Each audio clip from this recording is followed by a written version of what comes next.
सपा प्रमुख अखिलेश यादव जी इस समय उत्तर प्रदेश में एक नई ढंग की राजनीति की शुरुआत कर दिया है। अभी तक वो पीडीए चिल्लाते थे, अब तो उन्होंने यादव बनाम ब्राह्मण की भी राजनीति की शुरुआत कर दिया है। दोस्तों, आपको बता दें, शायद इटावा कांड के बारे में आपको जानकारी हो चुकी होगी, क्योंकि इस इटावा कांड को अखिलेश यादव ने इतना ज़्यादा तूल दे दिया है कि अब ये कांड यादव बनाम ब्राह्मण होता जा रहा है। दोस्तों नमस्कार, हमारा नाम योगेश शुक्ला है और आपका हमारे यूट्यूब चैनल निष्पक्ष संदेश पे बहुत बहुत स्वागत है। दोस्तों, आपको बता दें कि इटावा कांड जो है, इटावा कांड को थोड़ा सा उसमें थोड़ा आपको जो उसके मुख्य बिंदु हैं उसको आपको बता दें। इटावा के बकेवर थाना क्षेत्र में दादरपुर गांव में अभी 21 जून को भागवत कथा का आयोजन किया गया। वहां की जो कथा होती है उसको कोई न कोई यजमान बनाया जाता है और पुरोहित होता है जो कथा सुनाता है।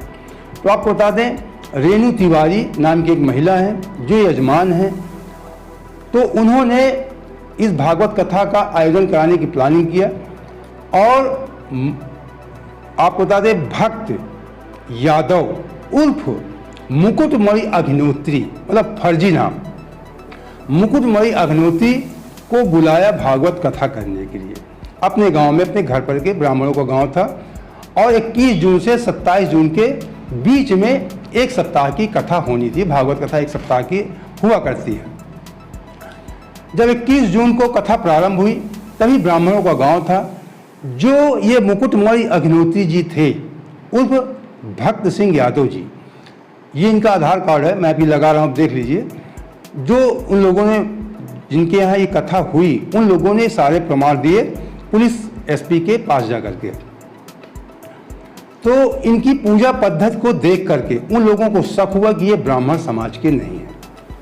निश्चित तौर पे अगर कोई ब्राह्मण घर के लोग होते हैं तो वो इस बात को जानकारी हो जाती है, कोई भी समाज हो, उनके घर का कोई अगर उनकी रीति रिवाज कुछ होता है और दूसरा व्यक्ति, दूसरे जाति दूसरे धर्म का व्यक्ति जब उस कार्य को करेगा तो गलत ढंग से करेगा, लोग जान जाते हैं। हम लोग भी सारे लोग ऐसे होता है। तो ब्राह्मण समाज, ब्राह्मण गांव था, सारे लोग जान गए कि ये ब्राह्मण तो नहीं हो सकते हैं। तभी उनसे उनके जात के बारे में पूछा गया। तो जात के बारे में पूछने पे उनको उलझन हुई और उन्होंने बताया कि मैं यादव जात का हूँ। और आपको बता दें, ये जो कथावाचक थे ये मुकुटमणि, अपने आप को उनके आधार में लिखा था मुकुटमणि अग्निहोत्री, और जो उनका ओरिजिनल आधार कार्ड में लिखा था भक्त यादव, मणि सिंह यादव।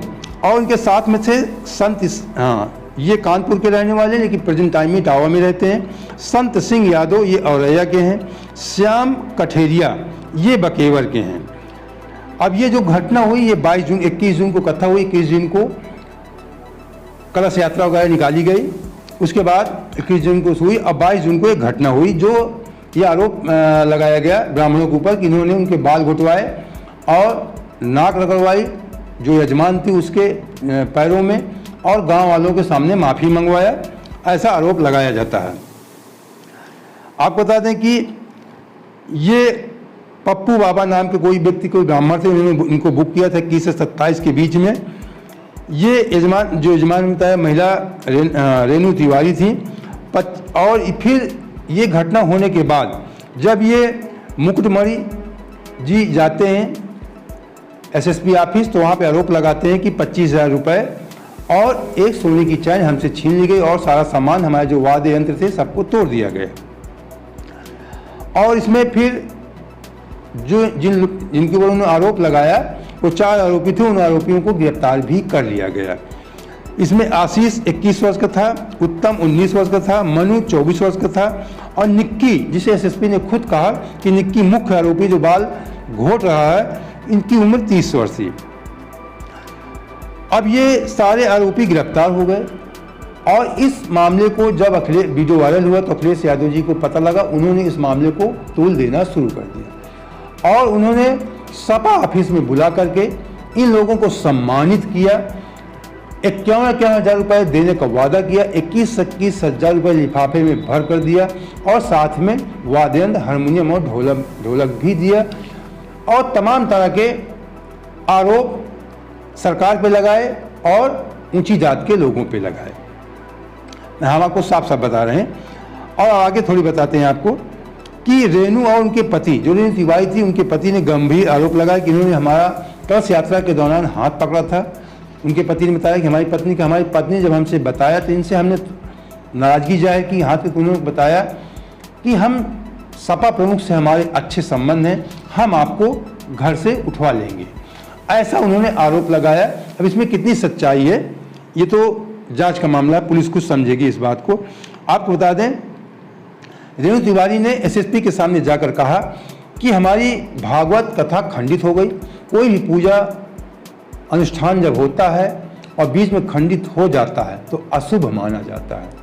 उन्होंने कहा कि हमारी भागवत कथा खंडित हो गई, 2 लाख रुपए का सामान हमारा बर्बाद हो गया, बहुत ज़्यादा तैयारी करनी पड़ती है। जो कह रही हैं सच कह रही हैं, आप बता दें।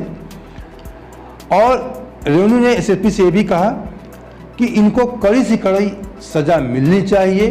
जो पूरा गुट है, इसमें बताते हैं कि यादव जाटो भी कोई थे, जाटो आप जानते हैं कि जात के होते हैं, और ये लोग मुंह दिखाने के काबिल समाज में न रहे। रेणु तिवारी ने कहा एसएसपी से। एसएसपी ने उनको आश्वासन दिया और उन्होंने कहा कि इस मामले में एसएसपी ने कहा इस मामले में राजनीति नहीं। ब्रजेश कुमार श्रीवास्तव एसएसपी हैं, तो उन्होंने कहा कि इस मामले में राजनीति नहीं होनी चाहिए। उन्होंने कहा कि भागवत खंडित होने का मुझे भी अफसोस है। एसएसपी ने कहा कि भागवत खंडित हो गई, इस बात का मुझे भी अफसोस है। आपको बता दें, जब ये मामला अखिलेश यादव ने तूल देना शुरू कर दिया तो हमने शुरू में कहा कि ब्राह्मण यादव की राजनीति अखिलेश यादव जी ने शुरू कर दिया। तो दूसरी तरफ से ब्राह्मण समाज महासभा के प्रदेश अध्यक्ष अरुण दुबे ने भी कहा कि जो ये घटना हुई है उसका आधा सच लोगों को बताया गया है, दिखाया गया, बताया गया। सपा ने उन्होंने आरोप लगाया सपा के कि सपा के जिला अध्यक्ष से लेकर के सपा के राष्ट्रीय अध्यक्ष यानी सपा मुखिया, ये सब ब्राह्मण के खिलाफ राजनीति करते हैं। ये ब्राह्मण समाज महासभा के प्रदेश अध्यक्ष अरुण दुबे ने कहा। ब्राह्मण महासभा की महिला इकाई जो थी जिले की, वहीं पे जिनकी जिला अध्यक्ष हैं पूनम तिवारी जी ने, उन्होंने कहा कि एसएसपी ने हमारे बच्चों को जेल भेज दिया, बहुत गलत किया है।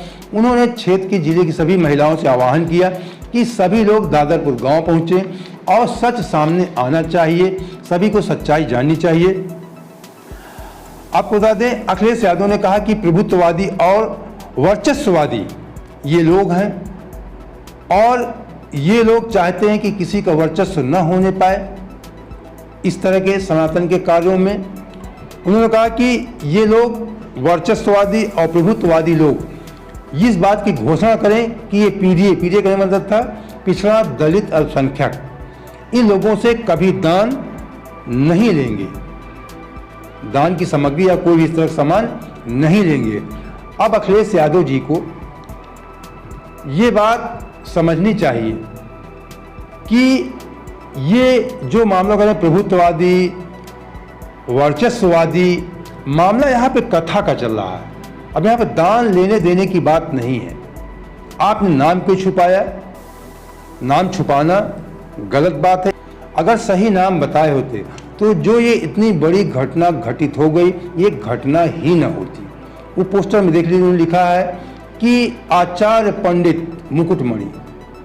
अब आचार्य पंडित मुकुटमणि उन्होंने लिखा है तो निश्चित तौर पे लोग भ्रमित हो जाते हैं। पंडित लिखने के बाद ये लोग सोचते हैं कोई ब्राह्मण ही, कोई आचार्य, कोई ब्राह्मण ही है, ऐसा लोग ये समाज में महसूस किया जाता है। दूसरी तरफ लोग कुछ कह सकते हैं हमारे वीडियो के बाद कि पंडित तो कोई भी लिख सकता है, पंडित का मतलब विद्वान होता है।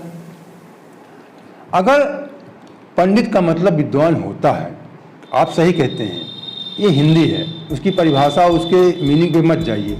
तो अखिलेश यादव जी निश्चित तौर पे मैं कहता हूँ ये कथावाचक इनसे ज़्यादा पढ़े लिखे हैं। अखिलेश यादव जी वो भी अपने सामने पंडित अखिलेश लिखना शुरू कर दें, या जो भी अन्य तरह के पीडीए कहने वाले लोग हैं वो सब अपने सामने पंडित लिखना, जो बड़े बड़े नेता हैं सभी पढ़े लिखे हैं, सभी लोग अपने सामने आचार्य पंडित या पंडित कुछ भी लिखना शुरू कर दें तो समाज के लोगों का भ्रम दूर हो जाएगा कि केवल ब्राह्मण समाज के लोग ही पंडित लिखते हैं। तो इससे लोग भ्रमित हो जाते हैं आचार्य पंडित की, और प्लस कथावाचक है तो लोगों को लगता है कि ब्राह्मण ही होंगे। लोगों ने उनको बुला लिया और ब्राह्मण बाहुल्य गांव में आप गए। पहली बात तो आपको इनकार कर देना चाहिए, साफ साफ बता देना चाहिए कि मैं यादव समाज जात का हूँ। आप लोग कथा सुनने, अगर आप सुनना चाहते हैं तो इसमें कोई एतराज़ आपको नहीं होना चाहिए। ये बात मुकुटमणि को, उस भक्त यादव को बता देना चाहिए। अब आपको बता दें, हमने भी, हमारे पास भी कुछ पुराने कुछ ग्रंथ किताबें हैं, हमने भी पढ़ा है। कोई आप पढ़ेंगे तो निश्चित तौर पे वहाँ पे यही शब्द आते हैं बार बार कि कोई भी कार्य अनुष्ठान, धार्मिक अनुष्ठान करने के बाद ब्राह्मण भोज कराया जाए, ब्राह्मणों को खाना खिलाया जाए, तभी सफल होता है। परमात्मा शिव ने जो समाज में, पूरी दुनिया में जितने भी धर्म, जो सभ्यता चल रही है, आप बता दें, वो सारे जो सप्तऋषि जिनको परमात्मा शिव ने ज्ञान दिया था, वो सप्तऋषि भी ब्राह्मण थे। उन सप्तऋषियों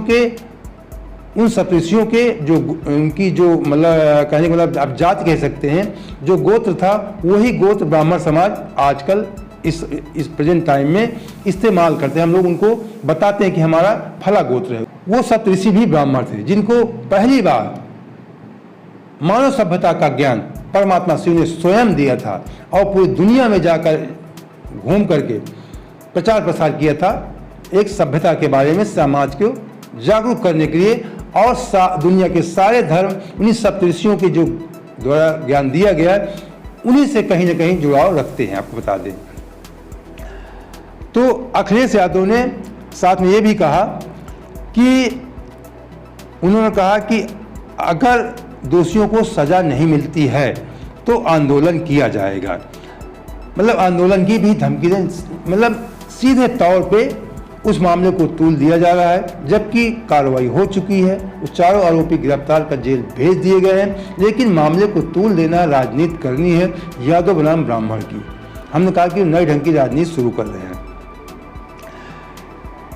यजमान रेणु ने बताया कि ये इनके बैग, जब इनका खंगाला गया विवाद बढ़ने के बाद, इनके बैग में फर्जी आधार था, जिसमें हमने बताया कि अग्निहोत्री ने अपनी जात को लिख रखा था, और जो इनका ओरिजिनल आधार था उसमें यादव लिखा हुआ था। प्रदेश अध्यक्ष अरुण दुबे ने एसएसपी से मिलकर, एसएसपी ब्रजेश कुमार श्रीवास्तव से मिलकर कहा कि दोनों पक्ष की बात सुनी जानी चाहिए, ये गलत है और इनके खिलाफ भी कार्रवाई होनी चाहिए, क्योंकि दबाव में कोई कार्य नहीं होना चाहिए। उन्होंने कहा कि अगर दबाव में कार्य होता है तो हम लोग भी आंदोलन करेंगे। ये अरुण दुबे ने जो ब्राह्मण महासभा के प्रदेश अध्यक्ष हैं, उन्होंने एसएसपी से मिलकर कहा। अब दोनों तरफ से मामला जानबूझकर तूल दिया जा रहा है, विशेषकर सपा प्रमुख की। अगर सपा प्रमुख इस मामले को तूल न देते तो शायद ब्राह्मण सभा के लोग भी आगे ना आते। उनके खिलाफ एफआईआर हो गई थी। जो एक नियम होता है, सिस्टम होता है कानून का, किसी के साथ कोई अन्याय होता है तो अपना जाइए, अपना एफआईआर लिखवाइए और दोषियों को सज़ा जो मिलना है न्यायपालिका खुद अपना सज़ा उनको देगी। वो कार्य हो चुका है। अब उसके बाद इस मामले को तूल देना, अगर सज़ा नहीं मिले, सज़ा देना न्यायपालिका का काम है, सरकार का काम नहीं है। अखिलेश यादव जी मुख्यमंत्री हैं और वो सरकार से कहते हैं सज़ा नहीं मिली तो हम आंदोलन करेंगे। क्या योगी जी उनको सज़ा देंगे? और एक मुख्यमंत्री होकर इतनी छोटी बातें करते हैं। आप पैरवी कीजिए, हाई कोर्ट जाइए, सुप्रीम कोर्ट जाइए, उनको सज़ा दिलवाइए इस मामले को, लेकिन नहीं तूल देना, सज़ा नहीं मिलेगी तो आंदोलन होगा। आप एक मुख्यमंत्री, इस प्रदेश के मुख्यमंत्री रह चुके हैं अखिलेश यादव जी। आप एक जात के मुख्यमंत्री नहीं हैं, पूरे प्रदेश के मुख्यमंत्री, सभी जात सभी धर्म के आप मुख्यमंत्री थे। जो आप पीडीए चिल्लाते हैं, ठीक है, पिछड़ा की आप बात करते हैं, पिछड़ा कोई बात नहीं, लेकिन अब तो आप सीधे तौर पे एक जात से टकरा रहे हैं, जो समाज के स्वास्थ्य के लिए अच्छी बात नहीं है किसी भी नेता के लिए। सीधे तौर पर एक जाति का समर्थन करना, आपको ये था कि निष्पक्ष जांच होनी चाहिए, दोषियों को सजा मिलनी चाहिए। आप सीधे सीधे प्रभुत्ववादी, वर्चस्ववादी, मतलब पूरे समाज को आप टारगेट, पूरे ब्राह्मण समाज को आप टारगेट कर रहे हैं, जो कहीं ना कहीं आने वाले समय में आपको नुकसान हो सकता है राजनीति में, इससे इनकार नहीं किया जा सकता है। तो किसी भी बड़े नेता को जो भाषा अखिलेश यादव जी बोल रहे हैं, अगर इस ढंग की भाषा बोलेंगे, कोई भी नेता हो, योगी जी हो, अखिलेश हो, मायावती हो, और जिसने भी बोला उनको खामियाजा भुगतना पड़ा है। आप कुछ राजनीतिक पार्टी हम नाम नहीं, आप देख सकते हैं कि उनकी स्थिति प्रेजेंट टाइम पहले क्या थी, प्रेजेंट टाइम में क्या है।